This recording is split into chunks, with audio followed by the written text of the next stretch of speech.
having James in here, just running a development program with him, we obviously have the sim, we have the track format, and for him to be able to sort of draw data and for us to analyse that, it's a sort of key component going into the E-Rock finals.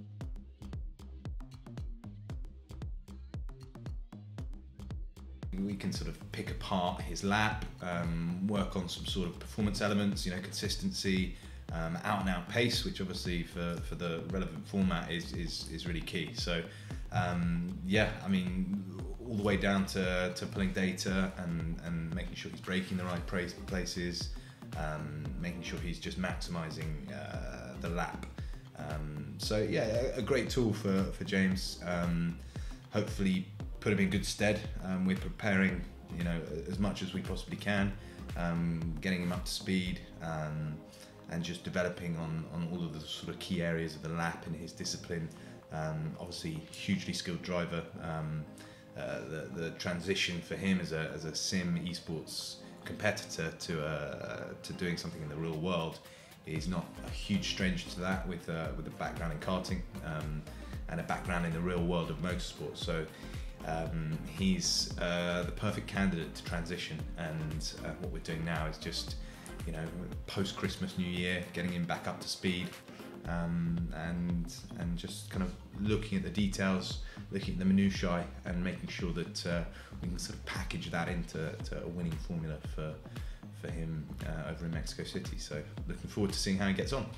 Practicing at home was very good. It's the setup I'm used to, and I've done quite a few days of that. But coming into a new environment like this, which is a bit more intense and a bit more professional, it definitely makes you adapt quicker. And out in Mexico, we're going to be adapting quite a lot because we're all out of our comfort zone. So to adapt prior to that is going to get me warm and ready for a really big event that I've not really driven on such a scale of. And yeah, any advantage is crucial. Having the utility of the sim is really good for many reasons. The panoramic screen really immerses you into the kind of feel of being in a stadium, which I don't think I've been in or any of the other drivers have been in. Driving in a stadium is a really unique thing, so yeah, that's really cool. The motion obviously really gets you used to the car moving about, and that's going to be crucial if I win the E-Rock and get to the real life driving car stage, where the other real racing drivers will have a massive advantage over me. Having the data and the drivers to coach me, to make me better, is really important. For instance, in the buggy, I kept on finding myself locking up going into corners. Looked on the data on the screens and we saw my brake trace was far too aggressive. So Jack recommended go a bit smoother on the input, and it seems to have got rid of it for the most part. So definitely on the sim that's going to help, but in real life maybe that's a trait I can carry through to the real car. Of course, Veloce is both an esports company and a sports company, so they deal with both virtual and online real racing. So that's really, really important for me, because not many events in esports have a real life aspect to it. This one does, it's quite unique.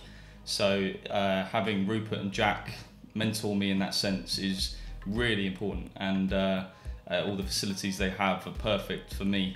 As I said in one of my interviews post Invitational, I'm really glad I'm with Veloce to prepare for such an event. If I was with a smaller scale team, I'd be a bit more scared. I'd feel the pressure a bit more, but I'm fairly nerves-free right now. I've done all the practice I can. I'm sure it might be more than, say, the other drivers. So my LAN experience in previous events from last year has been really good. So I don't see why it should change now. If anything, I've upped the level. So yeah, I'm fairly confident going into Mexico. Pressure is going to be a huge part of it. A stadium event, it's not something I can say that I've done in my career, but dealt with pressure, and I think most racing drivers can say quite safely that the pressure is something that you manage. Intensity, you don't want to give too much, and you certainly don't want to be caught off guard and underprepared. So it's about finding the right balance. So again, using the systems that we put in place here, the sort of the training implementation, is to really get him so he's working and operating at the optimal. And pressure plays a big part, you know. The adrenaline starts pumping. Sometimes you can make stupid mistakes off the back of adrenaline, but alternatively, you want to have the right amount so that you are pushing hard.